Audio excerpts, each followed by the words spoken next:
وقضى ربك ألا تعبدوا إلا إياه وبالوالدين إحسانا আল্লাহ তাআলা বলেন, হে দুনিয়ার মানুষ শোনো, ওয়াকাদা রাব্বুকা আল্লা তা'বুদু, তোমার প্রভু আদেশ করেছেন আল্লাহ তা'বুদু, আল্লাহকে ছাড়া কারো ইবাদত করিও না। কার ঘোষণা? কার ঘোষণা? আপনি যদি দুনিয়ার মানুষদেরকে খুশি করার জন্য নামাজ পড়েন, এই নামাজ কবুল হবে না। একমাত্র কবুল হবে কাকে খুশি করার জন্য নামাজ পড়লে? আল্লাহকে খুশি করার জন্য নামাজ পড়লে, রোজা রাখলে, হজ করলে, যাকাত দিলে আমাদের ইবাদত আল্লাহ কবুল করবে কি করবে না? এই জন্য যদি আপনি দুনিয়ার মানুষদেরকে দেখানোর জন্য নামাজ পড়েন, আমাকে, আমি সমাজের সভাপতি, আমি সমাজের সেক্রেটারি, আমি যদি নামাজ না পড়ি মানুষ আমাকে কেমন বলবে, এই উদ্দেশ্য, এই কথা ভেবে যদি আপনি নামাজ না পড়েন, কিয়ামত পর্যন্ত নামাজ পড়তে পারবেন, নামাজ কবুল হবে না। তারপর আল্লাহ তাআলা বলেন, ওয়াবিল ওয়ালিদাইনি ইহসানা, তোমরা পিতা মাতার সাথে সৎ আচরণ করো। কোন আচরণ করো? কথা কয় না, কি আচরণ? আমরা কি পুলিশ হবে না? কথা বলি আমরা ভয় পান কিরে? আমি কোরআন থেকে দলিল দিয়ে কথা বলছি, কোনো ভয় নাই, আমি স্পষ্ট দলিল দিতেছি। দেখেন, পিতা মাতার কি করো? সৎ আচরণ করো। এখন তো দেখা যায় পুতি বিয়া করলে বউ আজ যায় লেখাকে ভিন্ন কয়, হ্যাঁ তারা হে করো, আমরাই করো, কয়নি কয়নি, এই মিথুমান আই আছে অন্য জায়গায়, ঠিক ঠিক ঠিক। তারপর আল্লাহ তাআলা বলেন, ইম্মা ইয়াবলুগান্না, তারা যখন বৃদ্ধ হয়, বুড়ো হইয়া যায়, তোমার নিকটে, তুমি যুবক, তুমি টাকা পয়সা ইনকাম করো, কিন্তু ইন্দাকাল কিবার, তোমার কাছে, তুমি যখন যুবক, তুমি ইনকাম করো টাকা পয়সা, হাজার হাজার টাকা, লক্ষ লক্ষ টাকা, আর তোমার মা বাবা এখন বুড়ো হয়ে গেছে, তোমার বাবা এখন টাকা পয়সা রোজগার করতে পারে না, কিন্তু ইন্দাকাল কি বড় তোমার নিকটে আহাদুহুমা, একজন, আও কিলাহুমা, অথবা দুজন পিতামাতা, ফালা তাকুল্লাহুমা, তুমি তাদেরকে দমক দিও না। কি দিও না? দমক দিও না। কার ঘোষণা?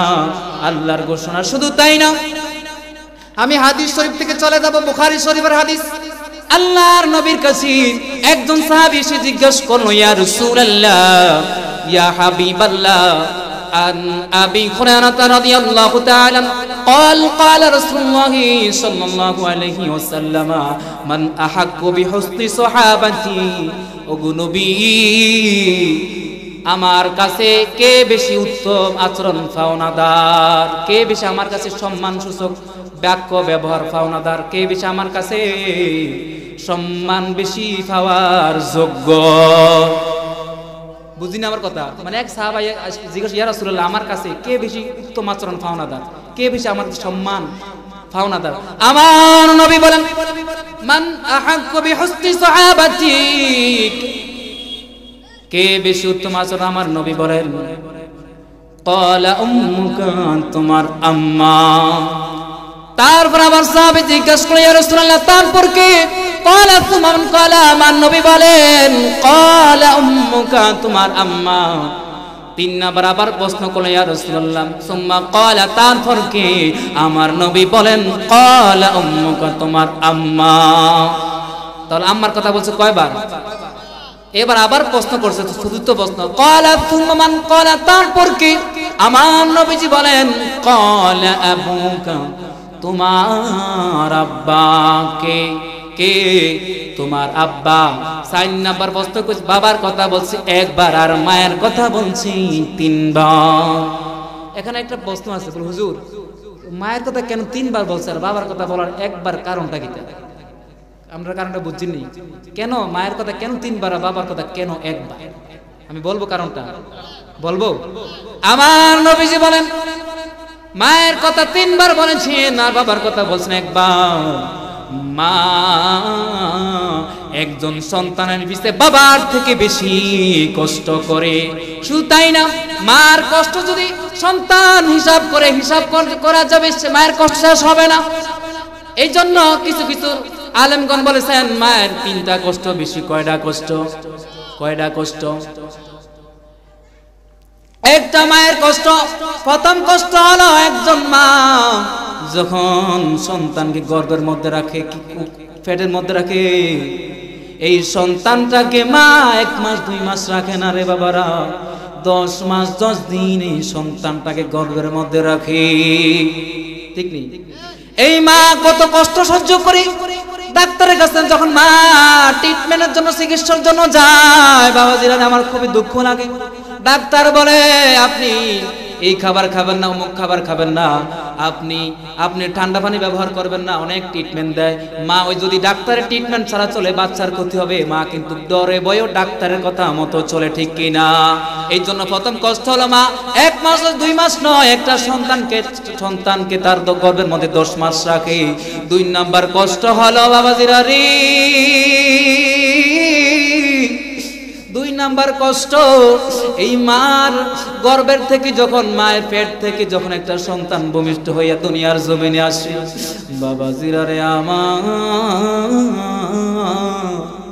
অনেক মা মারা যায়, ঠিক নেই? ঠিক, অনেক মা দুনিয়া থেকে বিদায় নিয়ে যায় এই সন্তানটাকে যখন খালাস হয়, ঠিক নেই?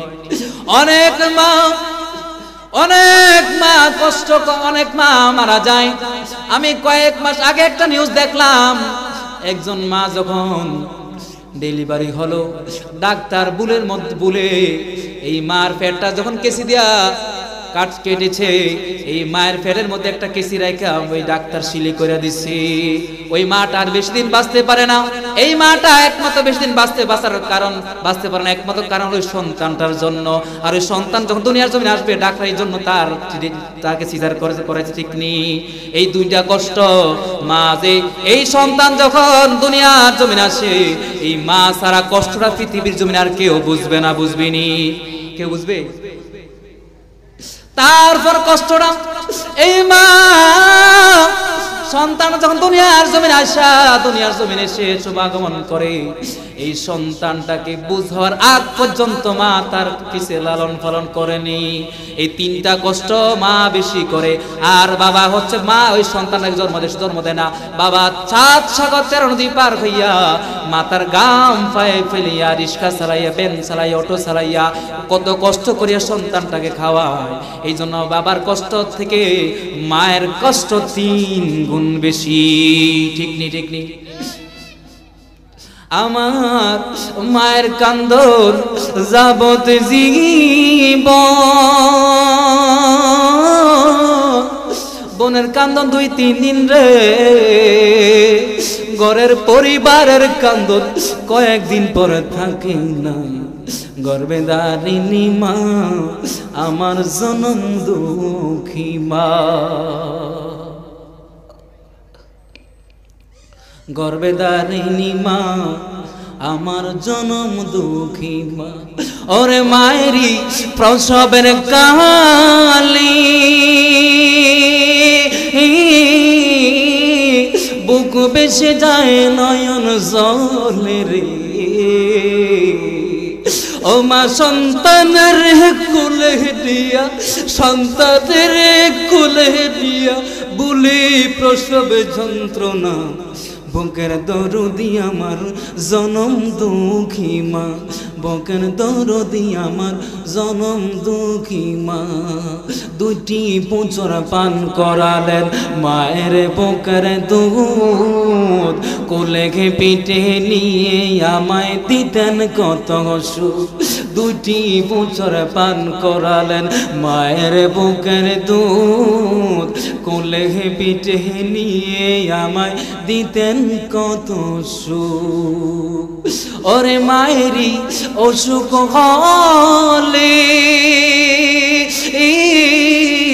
বুক বেঁচে যায় নয়ন জলে রে, ও মা আমাকে আল্লাহ নিয়ে যাও সন্তানের নিও না।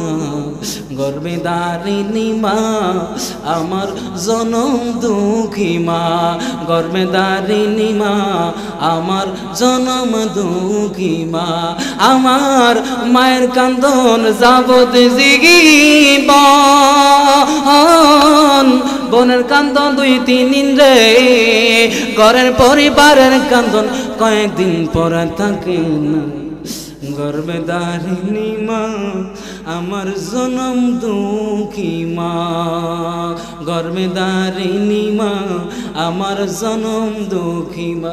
এই যুবক কিভাবে মাকে ধমক দাও? তোমার কি একটু কষ্ট লাগে না?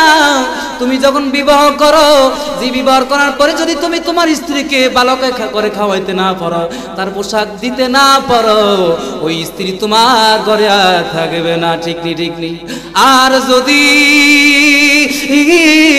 তুমি তোমার মাকে খাবার না দাও, তোমার মাকে পোশাক না দাও, তবু তোমার মা তোমার উপর বেজার হবে না।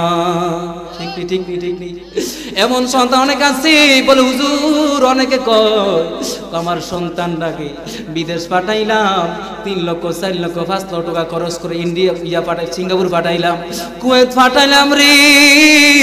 এই সন্তান যখন বিদেশ যায়, ওই বউয়ের নামে অ্যাকাউন্টটা কইরা যায়। ঠিক ঠিক নেই? এই বউর নামে নিমসার বাজার ক্যান্টনমেন্ট কুমিল্লা শহরে অ্যাকাউন্টটা কইরা যায়। আর মায়ের ওই বউ টেয়া কত বাড়াইছে মা জানে না, বউ জানে আসেনি আসেনি। আর এই বউয়ে আবিদপুর বাজার, কংসনগর বাজার, কুমিল্লা ঘুরে প্রতিদিন মার্কেট করে ব্যাংকে যায়, কিন্তু মা জানে না। এমন পুত আসেনি, মারে জানায় না, বউরে জানায়। আবার অনেক বউ আছে বিবাহর পরে, নতুন বিবাহ যখন হয়, নতুন বিবাহ পরে আইয়া বাসর কইয়া দেয় তুমি আর আমি তোমার, তুমি আমার, আমি তোমাকে ছাড়া বাঁচবো না, তুমি আমাকে ছাড়া বাঁচবো না, কিন্তু তুমি তোমার মাকে দেখতে পারবা না। ঠিক ঠিক নি ঠিক নি? কি একটা ফেস লাগায়, কয় আমি তোমার ছাড়া বাঁচতাম না, আমি আর আমার সাথে তুমি বাঁচবা না জানি, কিন্তু তোমার মা বাড়ির দিকে চাইবা, তোমার মার ছেলে সাইড দিয়া তুমি একা খাওয়াইতে কি রে, এরা খাওয়াইতে পারে না? আসেনি আসেনি? এই মা 10 মাস 10 দিন গর্ভে রাখছে, এই সন্তানটা কিন্তু বুঝে না। ঠিক নেই? এই সন্তান বউ নামে অ্যাকাউন্ট করে, বউ নামে স্বর্ণগণা দেয়। আবার অনেক পরে বউ দেখবো যায়, বউ দেখা যায় বউ আর এক জায়গায় যায় গিয়ে সময় বিদেশ। আসেনি আসেনি? অনেক জায়গা আছে, কিন্তু আমরা এলাকা নাই, অনেক জায়গা আছে। আসেনি? মায়ের নেক দোয়াটা বদ্ধ হয়, নেক দোয়াটা কবুল হয় এবং বদ দোয়াটাও কবুল হয়। মায়ের মুখ থেকে যেটা বাইরে এটা কবুল হয় কোথায়? কোথায় কবুল হয়? আল্লাহ তাআলার দরবারে। এই জন্য আমি বাবা যেটা কই, দিব না মা বাবার মনে কষ্ট দিবে না, কষ্ট দিলে দুনিয়াও শেষ আখিরাত শেষ। ঠিক নেই? আমি এই মার বদটা যে কেমন আমি এটা বলবো হাদিস শরীফ থেকে। হযরত আনাস রাদিয়াল্লাহু থেকে বর্ণিত, এক সাহাবী, এক আবেদ লোক, খুবই বড় আবেদ লোক ছিল, খুবই বেশি নামাজ আদায় করতো, রোজা রাখতো। কি আবাদ, কেন আবাদ লোক বুঝেননি? বাড়িঘর সাইরিয়া জঙ্গলে গেছে গিয়ে আবাদত করতো, বাড়িঘর বিয়েও করে না, বাড়িঘর থায়ে আবাদত করতে জঙ্গলে গেছে গিয়া। পরে এই সন্তান যখন বাড়িতে আসছে আর এই সন্তান নামাজ দাঁড়াইছে। কোথায় দাঁড়াইছে? নামাজে তখন দাঁড়াইছে, নামাজ পড়তেছে। আর মা কিন্তু জানে না হইছে তার সন্তান যে নামাজ পড়ে। মা ওই সন্তানটাকে ডাক দিছে জুরাইস। ওই সন্তানটার নাম হলো জুরাইস। কি? তিনি কিন্তু একজন আবেদ লোক। আবেদ লোক কারে কয়? যিনি নামাজ, রোজা, হজ, যাকাত অনেক অনেক বেশি ইবাদত করে, তার কি কয়? আবেদ। কি কয়? মানে তার জীবনটা আল্লাহর রাস্তায় বিলিয়ে দিছে, তার কি কয়? কথা কয় আমরা কথা কয়, আমার ভাষা বুঝেন না? আমার ভাষা বুঝেননি? বাংলা ভাষা কই। কি কয়? মানে আবেদ ওনার জীবনটা ইবাদতের জন্য উৎসর্গ করেছে। আলহামদুলিল্লাহ বলেন। তারপরে ওই সন্তানটা যখন নামাজে দাঁড়াইছে রে, নামাজে দাঁড়ানোর পরে নামাজ পড়তেছে, নামাজ পড়তে তার মা ডাকছে কয় জুরাইস। এ আবেদ লোক নাম কি?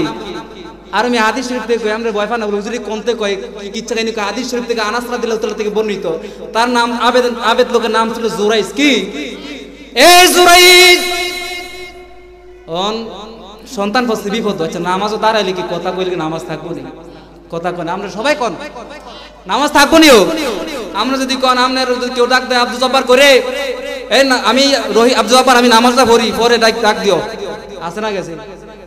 যদি আমি নামাজটা পড়ি পরে ডাক দিও। হ্যাঁ? আবার যদি কয় যদি মসজিদের কাছে নামাজটা নিয়ত বানছেন আর আব্দুর রহিম যদি আব্দুল জব্বার কইরে যদি কয় আমি নামাজও আসেনি, তারপরে জুরাইস বিপদে পড়ছে। হায় হায় আমার মা ডাকতেছে, আমি আবার আল্লাহর ইবাদত করতেছি, এখন তো মায়ের ডাকে সারা দিলে তো নামাজ থাকবো না, এখন কি করা যায়? তিনি আর মা ডাকে সারা দেয় না, তিনি কি করছে? নামাজ পড়তেছে। আর মা একটা বদদোয়া করছে।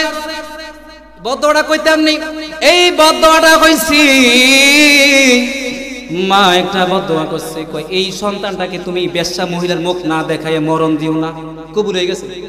কারণ মায়ের মুখ থেকে যেই দোয়াটা বাইর হয় এটা কবুল হয়ে যায়। সুবহানাল্লাহ বলেন।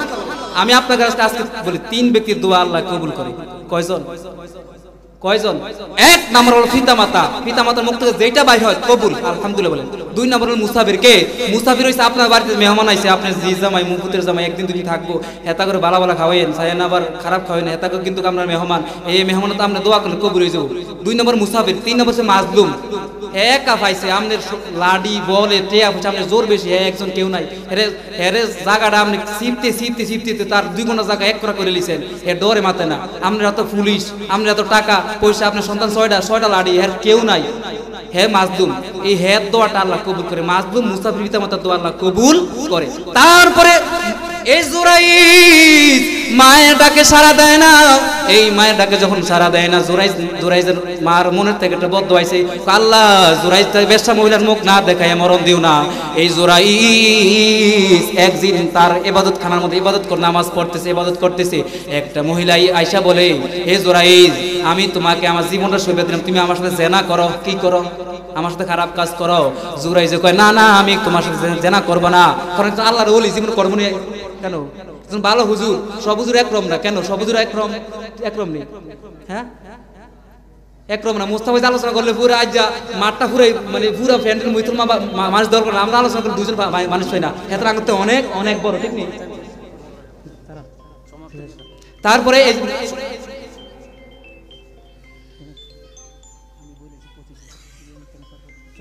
তারপরে জুরাইজ এবাদতটা কবুল হয়ে, জুরাইজের মার দোয়ার বদদোয়াটা কবুল হয়ে গেছে। কারণ তখন জুরাইজের কাছে বেশ্যা মহিলা আয়েশা জিজ্ঞেস বললো, তোমার কাছে আমার জীবনটা সঁপে দিলাম, তুমি আমার সাথে খারাপ কাজ করো, কিন্তু জুরাইজে কয় না আমি করব না। তারপরে এই বেশ্যা মহিলা একটা রাখালের সাথে জীবনটা সঁপে দিছে। রাখালে ওই ওনার সাথে জেনা করছে, জেনা করার পরে ওই মহিলা প্রেগনেন্ট। তারপরে এই মহিলার ঘরে একটা বাচ্চা হয়েছে। কি হয়েছে? বাচ্চা হয়েছে। আর এই মহিলার কিন্তু বিবাহ হয় না। এই মহিলা এলাকার মানুষের কাছে আয়েশা বলে, আমার সাথে জুরাইজে খারাপ কাজ করছে। এই মহিলাকে যখন মানুষ জিজ্ঞাসা করে, তোমার তো বিবাহ হয় না, তোমার পেটে বাচ্চা আসলো কোথায়? এই মহিলা বলল, আমার এই পেটের জন্মদাতা হলেন জুরাইজ। কে? তারপরে এই জুরাইজের পরে জুরাইজ এলাকার নেতা কেতা হদ্দার সভাপতি সবাই এবার কি কইছে, কই জুরাইজ গড়টা ভাঙ্গালাইছে অলরেডি। জুরাইজ কামটা কেমনে করলো? তারপরে এলাকার হদ্দারটা গড়টা ভাঙ্গা দিছে। ভাঙ্গা দেওয়ার পরে এই জুরাইজ ওযু করছে, ওযু করে নামাজ পড়ছে। কি করছে? নামাজ পড়া এই মহিলার বাচ্চার কাছে গিয়া, ওই মহিলার কাছে গিয়া, বাচ্চাটা মনে হয় 1 মাসও হয় না, অনেক কম বয়সী বাচ্চা, কথা কইতে পারেনি, 6 দিনের বাচ্চা কথা কইতে পারেনি। এই জুরাইজ কিন্তু আল্লাহর ওলি, মকবুল আল্লাহর ওলি, মানে খুব আল্লাহর ওলি। তারপর জুরাইজে বাচ্চার কাছে গিয়া কয়, এই বাচ্চা আমি কি তোমার বাবা? তোমার না, আপনি আমার বাবা না, আপনার জন্মদান হলেন অমুক রাখাল, আপনি আমার পিতা না। সত্য কথা বাইরেছি না। তারপরে এই জুরাইজের সমান বার্সনা কমছে। তারপরে যে যারা এলাকার নেতারা গড় ভাঙছে, তারা কিতা ঘুরবেন নেই, কামনের গড়টা আমরা স্বর্ণ দিয়ে বানাই দেন। সুবহানাল্লাহ বলেন। জুরাইজ কনা তারা আল্লাহর ওলি, তাদের বাড়ি গাড়ি টাকা পয়সার প্রতি লোভ লালসা নাই, দুনিয়ার প্রতি কোনো লোভ লালসাই নাই। তারা কয় না, আমরা গড়টা মাটির ঘর ছিল, মাটির ঘর বানাইয়া দিও। কি ঘর বানাই দিও? মাটির ঘর বানাই দিও। তারপরে তার মাটির ঘর বানাই দিয়েছে। এই জন্য মায়ের মুখ থেকে যেই দোয়াটা কবুল হয়, বদ্ধ হোক নেক হোক কবুল হয়ে যায়, ঠিক নেই? এই জন্য মায়ের মন আমরা কষ্ট দিব। ইউসুফ এইচডি মিডিয়া, আপনার প্রতিভাকে তুলে ধরতে আমরা আছি আপনার সাথে।